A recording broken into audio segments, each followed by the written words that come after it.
Welcome to the Land of House YouTube channel. I'm Seth. I'm here in the mountains of North Carolina with Jay, who has a micro hydro system producing about 850 watts.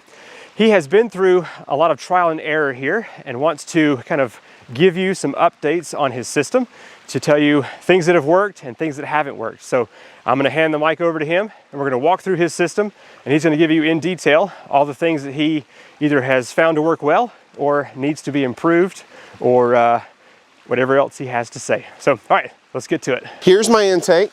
It's a Coanda box that can process over 1,200 gallons per minute. I, on the other hand, only need about 100 gallons a minute. I run 3-inch high-density polyethylene pipe for 1,000 feet down the mountain. I've got about 160, 170 vertical feet of drop.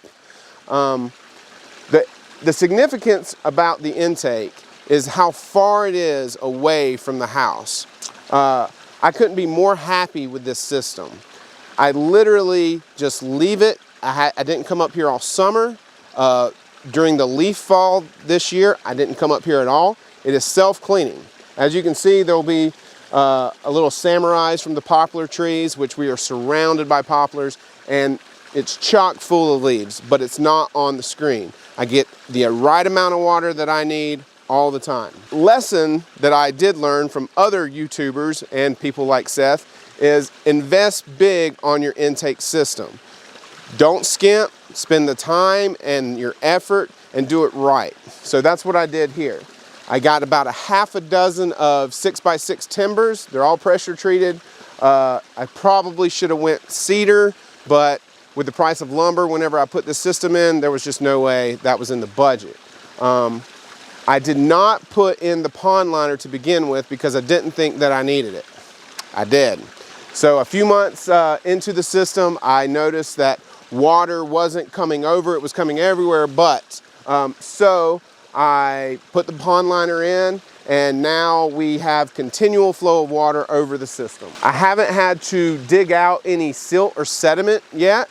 My hope is that I can actually fill in some of the cracks behind it and it will sort of self-seal, and then even more water will flow over if I ever wanted to add another line. What I have here at the top are ring clamps with rubber gaskets, and as I put in my pipe, I noticed that it was sort of sliding down the hill.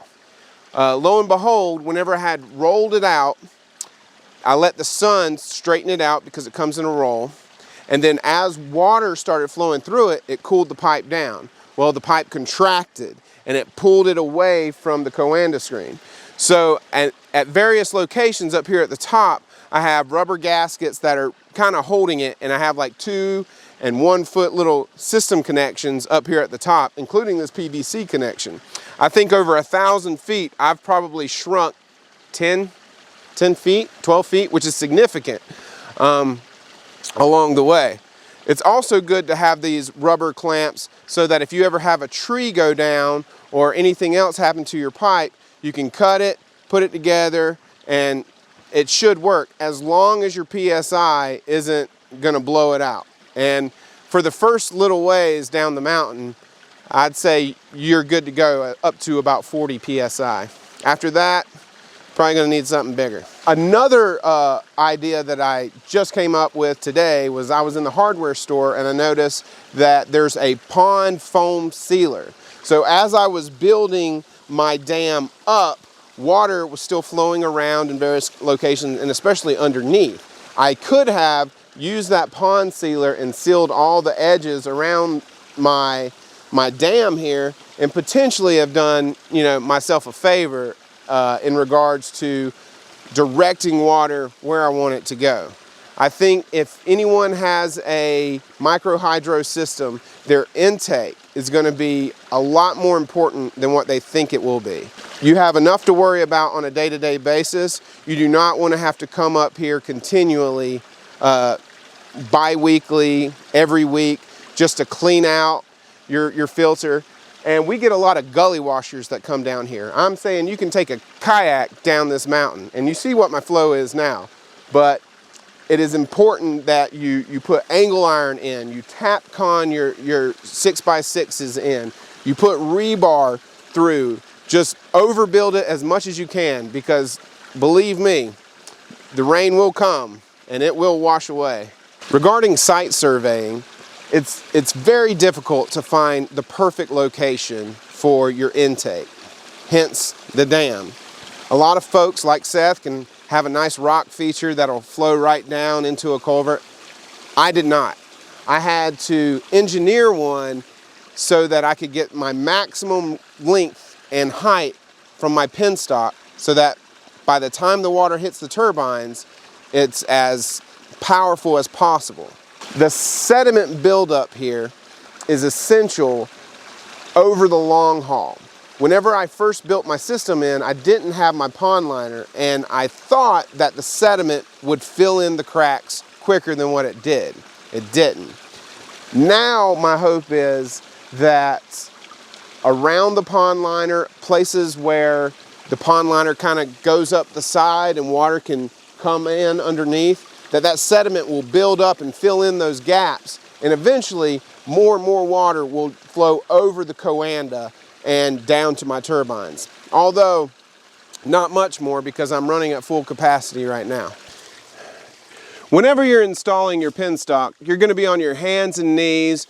It's never comfortable. You know, you've got sticks, rocks, such is life. Whenever I was pulling this penstock up here, I found myself crawling under rhododendron thickets and all sorts of stuff. But it's essential that you constantly keep your pipe going downhill. You don't want any air spots or low spots where air can settle. That will change the width of your pipe. And whenever you do get air into your pipe down at the bottom, air has a place to go. It will not settle. I use straps like this to keep it up the gradient that I want, as well to keep it out from the creek. Not for any environmental reasons, just because we don't want this pipe washing downhill whenever we get 3 inches of rain in an hour this summer. A forethought of me installing my hydro system is that I never wanted the creek to run dry.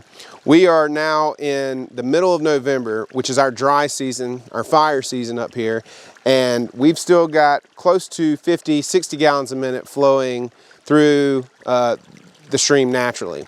During the summer, there will be 400 gallons flowing through here. So anyone who thinks that, you know, taking away a little bit of water is disrupting the ecosystem, not that much. Whenever I was pulling up this pipe, I went through several trials of how to get an 1,000-pound, 500-foot long piece of black plastic up to where I needed it in the woods. My first trial was I built this rig with a car battery and a winch system. It was not powerful enough and it did not work. I decided to then invest in a 500-foot long piece of rope, some pulley blocks, and my truck. And what I did was I would put a pulley block ahead of me, tie the rope to the end of the pipe. I would have 2 holes drilled into the end so you could just grab it and pull it, and then pull it a certain distance with the rope tied to the truck on the other end. So, zoop, up the hill. A lot of folks think that the pipe is unsightly. I am one of them. So where you can see it from my driveway here, I made this little rock Irish knee wall with moss and everything to cover up the pipe, and you know, it provides a bit of insulation too during freezing temperatures. Conveniently, I already had a culvert to go underneath the driveway. This is one of my only connectors throughout my system, my penstock system. I have 500 feet this way and 500 feet this way. This is where they meet. These are a bear to get on. At the end of your penstocks, you will have coils, just how they naturally are. You can lay them out in the sun as long as you want, and they still will have that coil. You have to cut off a certain amount to where the pipe is straight for them to meet. If they don't, you will not get this on there. I decided to invest in external couplings as opposed to internal couplings. Where internal couplings create friction and lower your pressure, external couplings are the way to go for a system like this. This is a section of pipe where it actually goes uphill. What happened was this summer, I had a big rain, 3 inches of rain in an hour, and the pipe, which was tacked up along the side and kept a level field, was just thrown wherever the water wanted to take it, and now it goes uphill slightly. All my tacks and straps that I had were just ripped out. So in the future, I will dig a little trench right up the way there and create, if not level, slightly downhill. As I showed you earlier, we have multiple external connectors throughout my system. Up top, you saw the 3-to-3 combiner. This is a 3-to-2, 3-to-2, both HDPE. I could not find a 3-to-2 PVC, but they do make a 2-to-2 PVC.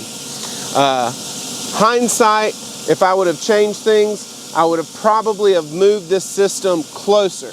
You want the thickness of your pipe to go as close to the turbines as possible. Whenever it shrinks down like this, it causes friction, which lowers your PSI.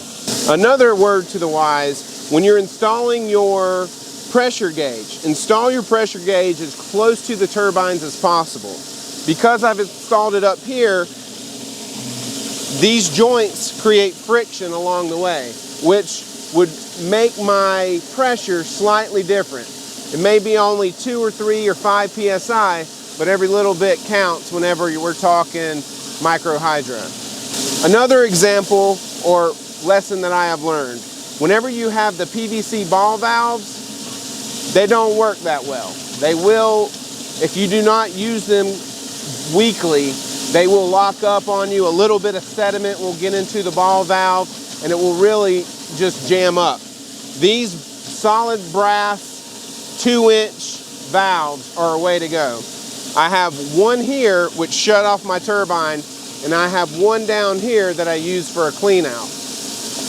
In the future, I'm going to install this one here and another one over there.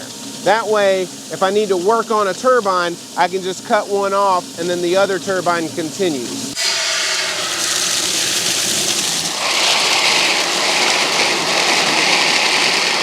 I'm considering taking my clean out, which is on the inside of where my water comes into my turbines, and putting it as far away as possible.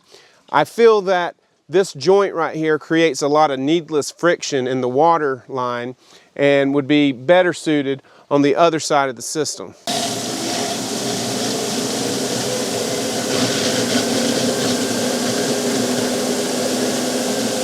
The plumbing side of my turbines has been a work in progress. I initially had 4 sets of lines coming in. Each came into its own nozzle on either side of the turbine.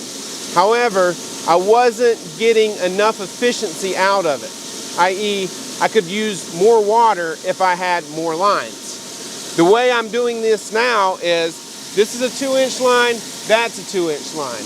It comes to 3 nozzles so that I can use as much water as possible to be more efficient. If you're into turbine or off-grid living, you will understand that you will need to work on your turbines every now and again. This helps me just take off an individual turbine as needed to do work, adjust nozzles, plumbing, anything. Also, not light duty, not medium duty, high duty PVC cement is the only way to go when dealing with high pressures. If not, JB Weld will do the trick. I've had an untold amount of blowouts. Not the good kind either.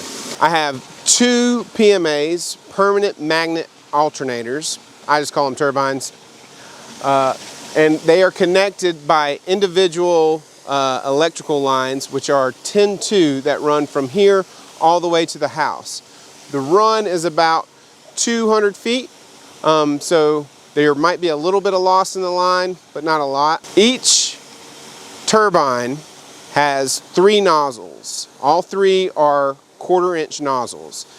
And I believe the 3-inch pipe can only flow 100 gallons a minute at 72 psi, right around there. My output of all 6 nozzles is right around 95 gallons a minute.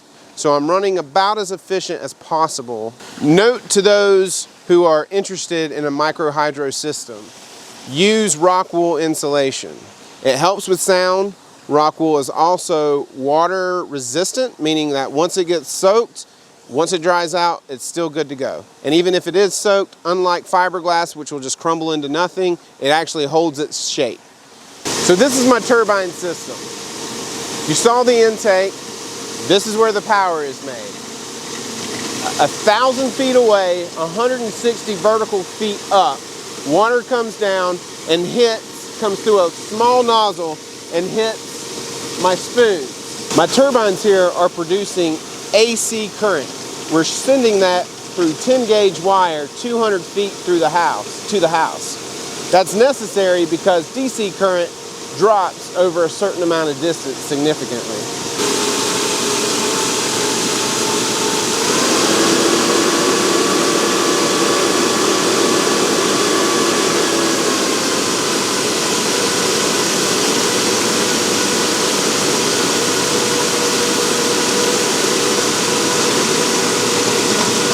The metal housing prevents water from splashing everywhere. I've yet to find a way to prevent all water from getting inside my turbine house here, but this is working pretty good and I'm pretty happy with it.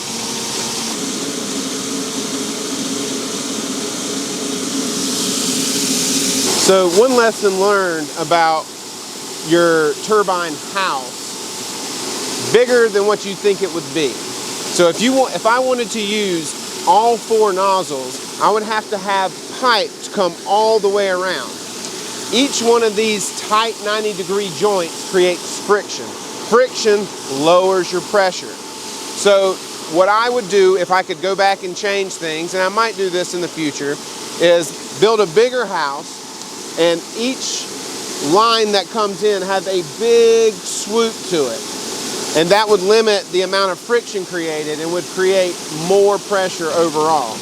And it may sound trivial, 10, 20 watts per nozzle, or 10 or 20 knots per nozzle, but that's continuous. And over 4 nozzles, that's a lot of watts. My process in selecting this site was, it was a dry creek bed. I figured that the excess water from the turbine would flow down and run back into the creek 20 yards downstream. I decided to put 2 4x6s measured to where the excess water would leave the turbine and go right underneath. It seems to be working pretty good. This cheap plastic garden shed that I got for practically nothing does a really good job at keeping my turbines out of the elements. I don't have a problem with freezing, and as you can tell, it gets pretty cold up here. I've had these turbines running so far this winter in 15 degrees. The insulation is used primarily as a sound dampener. My house is right up the hill and we can faintly hear it, but we didn't move out here to the mountains to hear a turbine running. So I use the insulation and try and keep it down as much as possible. This is where my 10 gauge wire comes in to one of my turbines. The other one is on the other side. Because the wire were to be exposed here, I decided to put it in conduit. I buried it 150, 200 yards up to the house. And even though my house is 60 vertical feet above this, I climbed down that hill and I buried every bit of it 18 inches. Whenever you're enrolling a 500-foot long piece of pipe, lessons to be learned. A, the straps on the pipe, do not cut them all at one time. There's a way to do it to where you cut individual straps, you pull a little bit out, and then cut a few more, and then pull a little bit more out. Also, lesson to be learned, always have a wide open space to work with. Also, having the sunlight there to help straighten your pipe out doesn't hurt either. Doing this in warm weather is essential. So 3-inch, 500-foot long piece of pipe weighs about 1,000 pounds. So in order to get them off the trailer, I use my tractor. My tractor has forks on it, and so I thought that I would take those forks and put them up to a tree and create sort of a wheel. And I would pull it off that wheel with my truck. That did not work. I ended up pulling my tractor over. Fortunately, I was not in it. However, as I have said, the method of cutting the straps and then letting a little bit run, and then cutting the straps and then letting a little bit more run, that's the better method. Now that we've seen the water side of things, let's take a look at the inverter and the electrical side. We're inside now, and this is where all the magic happens. So the power comes in from the turbines right through here. This is 10 gauge wire, and it comes into what is referred to as a rectifier. From this rectifier, the AC power is created to DC power. That DC can then either be stored or used by the house. This is a DC breaker in order to cut power that is necessary for safety. This here is a midnight solar surge protector in case I have a lightning strike or any sort of surge that happens outside of the home. It protects this expensive piece of equipment right here. Also, coming out from this system, I have a ground rod with a bare copper wire that's hammered 10 feet into the ground outside. This is all attached. Very important for safety. This right here is my Schneider Connect XW Pro. I couldn't be any happier with this system right here. I am currently using 1.87 kilowatts, which is obviously more than I'm generating. However, with hydro, when you sleep, it's charging your batteries. And these are my batteries here. Right now, I have two Life Power 4 100 amp hour batteries. These are both lithium ion phosphate batteries, and they do fairly well, and they hold enough power because I have micro hydro. This system is all scalable. So within the coming months, I will be buying 4 more batteries to increase my capacity so that I can run my well pump here at the house, which requires a little bit more because it's a deeper well. These two right here are battery temperature sensors. Obviously, they're on the same battery. That should probably be changed.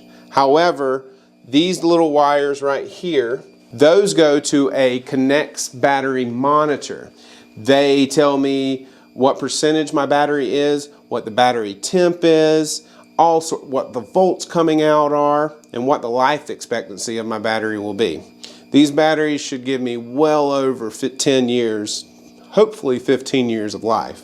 This is my bus bar system here, and I should be safe as long as I don't touch both at the same time, which is why it would be difficult to do. This is my shunt. This is also necessary for my battery monitor to work properly. Right here is the mini PDP, which is all I really need. This is my load center right here. The inverter loads come in. This is where the grid comes in. This is my disconnect, and then this is my PV disconnect. I am connected to the grid, so whenever my batteries get to a certain level that I have set, the grid will connect and carry the loads while my turbines charge my batteries. And then once my batteries get to a safe level, then the inverter will connect back over to off-grid, and once again we'll be running off of turbine power. This Schneider electric system I couldn't be happier with.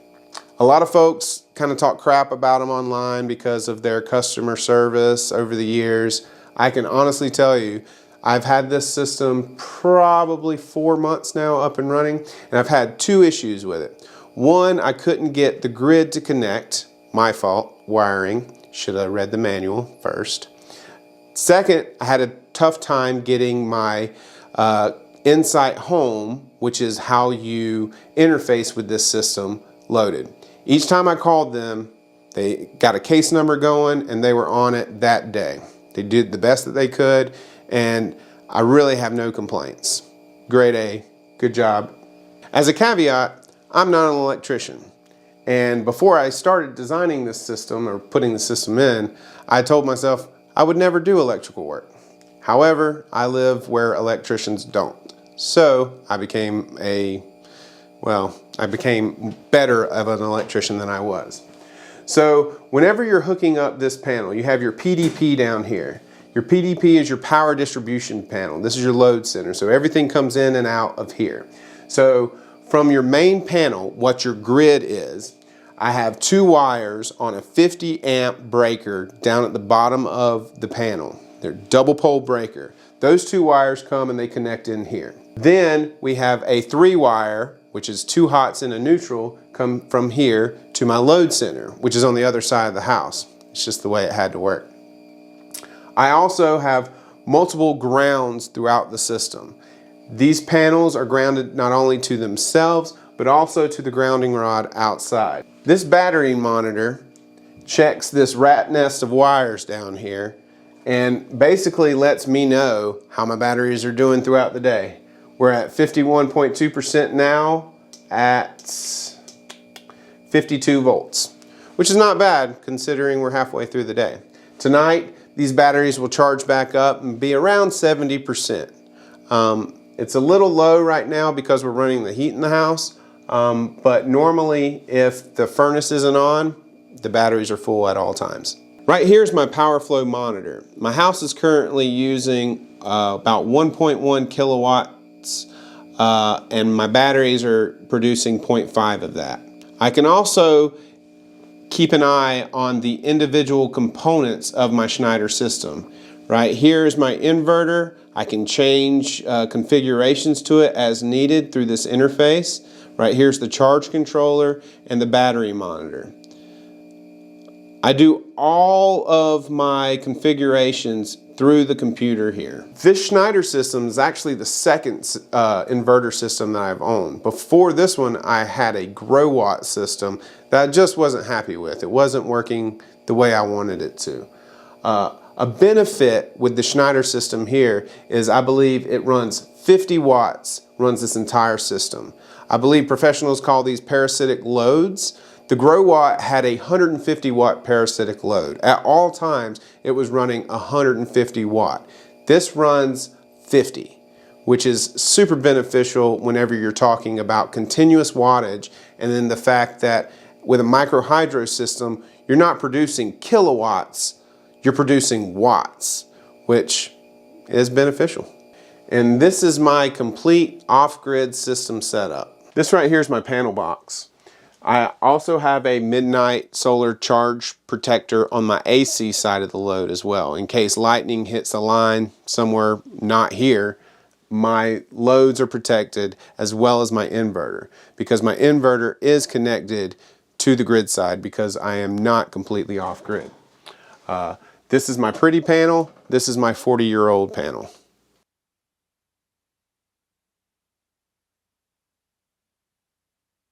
I hope you've enjoyed watching this overview of a 850 watt micro hydro system.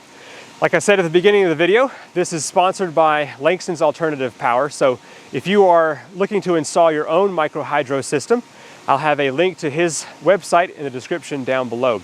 Now I know every site is different, so you can give Spencer a call and he will help you install your own system based on your specific needs. I'm Seth with Land to House, and I will see you in the next video. Bye.